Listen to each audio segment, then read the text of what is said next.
ఇదిగోండి hi friends, ఎలా ఉన్నారు?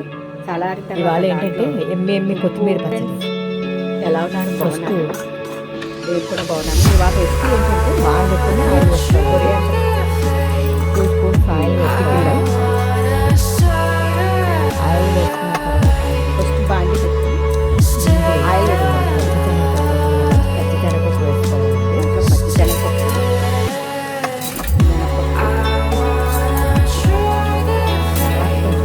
వేసుకోవాలి.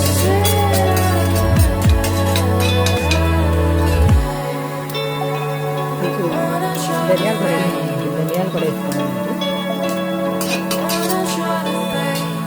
బాగా ఫ్రై చేసుకోవాలి. కొంచెం జీలకర్ర, నెక్స్ట్ వచ్చేసి కొంచెం జీలకర్ర కూడా వేసుకోవాలి. జీలకర్ర మెంతులు వేసుకోవాలండి.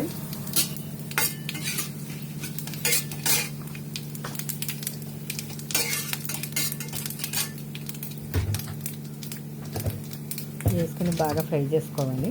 ఇప్పుడు ఇది ఈ కొత్తిమీర పచ్చడి కొంచెం ఒక చాలా 5 బాగుంటుంది. minutes అందులో కానీ ఎండుమిర్చి కూడా వేసుకోవాలండి. టిఫిన్స్లోకి లైక్ ఇడ్లీ దోశలకు కూడా చాలా బాగుంటుంది.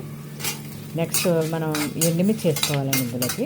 నెక్స్ట్ ఇందులో ఎండుమిర్చి వేసుకుని కడిగి పెట్టుకున్న బాగా 2-3 టైమ్స్ బాగా కడిగి పెట్టుకున్న కొత్తిమీర ఫ్రై చేసుకున్న తర్వాత ఇంకో 2-3 సార్లు కడిగి పెట్టుకున్న కొత్తిమీర అండి. అది ఆ కొత్తిమీర వేసుకోవాలన్నమాట.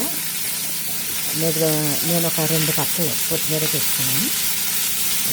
అది 2-3 సార్లు అడిగేసుకుంటుంది కదా, బాగా 2-3 సార్లు బాగా కడుక్కుని వాడేసేసి ఇప్పుడు కొత్తిమీర అందులో వేసుకోవాలండి. కొత్తిమీరలో బాగా కొంచెం పచ్చివాసన ఉంటుంది కదా, అది పోయేంత వరకు బాగా చాట్ చేసుకోవాలి. బాగా కొరియాండర్ మగ్గనివ్వాలి. కొరియాండర్ చాలా పచ్చివాసన ఉంటుంది చట్నీ అన్నమాట. అందుకని ఒక 5 minutes బాగా మగ్గనివ్వాలి. ఇది బాగా మగ్గిన తర్వాత ఇందులో ఉప్పు, బెల్లం వేసి గ్రైండ్ చేసి పెట్టుకుంటున్నామండి. చాలా సింపుల్ కొత్తిమీర పచ్చడి. కొంతమంది ఇందులో ఆవుపిన తర్వాత కొంచెం మెంతిపిండి కూడా వేసుకుంటారండి గ్రైండ్ చేసేటప్పుడు. మనం ఇందులో బెల్లం, ఉప్పు వేసి బాగా చల్లారిన తర్వాత ఒక 5 minutes గ్రైండ్ చేసుకోవాలండి. బాగా ఫ్రై చాలా టేస్టీగా ఉంటుంది ఇది. అంటే కొత్తిమీరలో పచ్చివాసన ఉంటుంది కదా, దోశలోకి ఆ స్మెల్ పోయే వరకు కాసేపు అలా అమ్మండి. ఉంచాలి. ఒక 5 minutes. దీనికి ఎక్కువ టైం కూడా పట్టదు. మీలో ఎంతమందికి ఇష్టం కొత్తిమీర ఒక పచ్చడి? 5 minutes అండి. ఇంకా కొంచెం పచ్చివాసన పోయాక కొత్తిమీర పచ్చివాసన పోయే వరకు 5 minutes. ఈ కొత్తిమీర పచ్చడి ఫేవరెట్ చాలామంది ఉన్నారండి.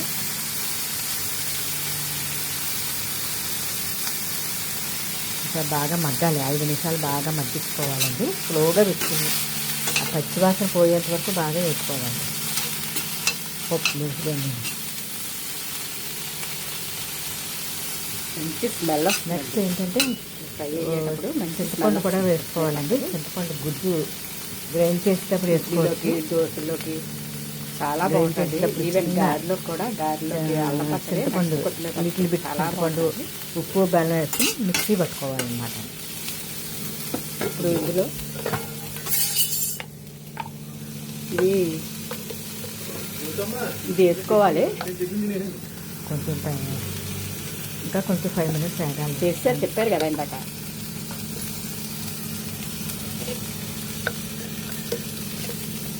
ఓకే, కొంచెం చింతపండు వేస్తున్నానండి. చింతపండు నేను ఎప్పుడు ఇలాగా బాగా మంచి స్మెల్ వస్తుంది. ఎండుమిరగాయలు, పచ్చిశనగపప్పు ఇవన్నీ కూడా మంచి స్మెల్ వస్తుంది. గుజ్జు నేను ఏంటంటే కొత్తిమీర చేసేటప్పుడు చేసి ఫ్రిడ్జ్లో పెట్టుకుంటానండి. అది వేస్తానమాట. కొంచెం లిటిల్ బిట్ చింతపండు పేస్ట్ వేసానమాట. చిన్నది కొంచెం వేసుకోండి. మరీ ఎక్కువ వేసుకున్నా బాగోదండి. కొద్దిగా వేసుకోవాలి. మా ఆయన గారు ఊరుకెళ్ళారండి, పేస్ట్ బయటకు వెళ్ళారు. అది కూడా బాగా కొంచెం ఫ్రై అవ్వాలి. చిన్న చిన్న సౌండ్స్ వస్తాయని ఇంట్లో చేయించాను. చాలా మంచి స్మెల్ వస్తుందండి. అవి మిక్స్ ఇప్పుడు స్టవ్ ఏంటంటే బాగా చల్లారి పెట్టుకున్నాం. ఇక్కడే ఒక 10 నిమిషాలు చల్లారిన తర్వాత మిక్సీ చేసి ఇందులో సాల్ట్ వేయలేదండి. సాల్ట్, మిక్సీ బెల్లం పట్టుకోవాలి. ఇందులో ఇప్పుడు చల్లారిన తర్వాత బెల్లం వేసుకుని బెల్లం, ఉప్పు వేసి మిక్సీ పట్టుకోవాలి. చక్కగా మిక్సీ పట్టుకోవట్లేదు అంతే. టేస్టీ చల్లారి కొత్తిమీర పచ్చడి రెడీ. ఇదిగోండి ఫ్రెండ్స్, ఇప్పుడే అది చల్లారి బెల్లం చల్లారిన తర్వాత దాంట్లో ఉప్పు వేసి మిక్సీ పట్టానండి. కొంచెం బెల్లం ఎమ్మి కొత్తిమీర మిక్సీ పెట్టుకోవచ్చండి. ఇలా ఉండాలి. ఎమ్మి చాలా బాగుంటుంది రెడీ. ఇది దోశలోకి ఇడ్లీలోకి చాలా టేస్టీగా బాగుంటుంది. తినేవాళ్ళు ఇడ్లీ ఇప్పుడు దోశలు వేసుకుందాం. అంత బాగుంటుంది అనమాట అండి. ఇప్పుడు దోశలు వేసుకుందాం. స్టవ్ మీద ప్యాన్ పెట్టి దోశ ప్యాన్ పెట్టి హీట్ అయిన తర్వాత హీట్ అయ్యింది. దోశలు వేసుకుందామండి.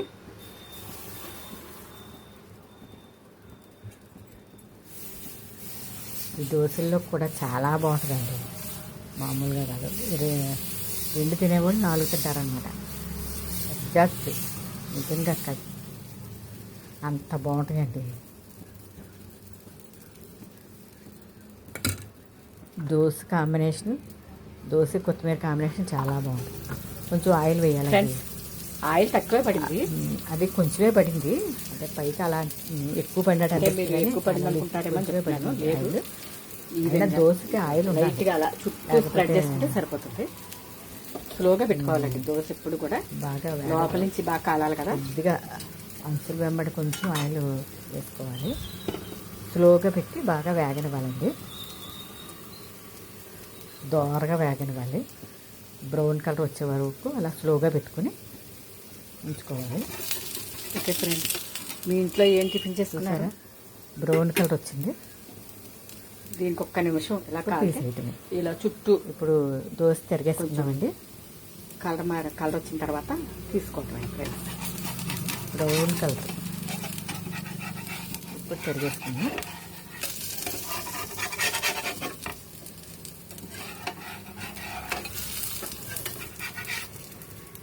ఓకే, చాలా బాగుంటుంది ఫ్రెండ్స్.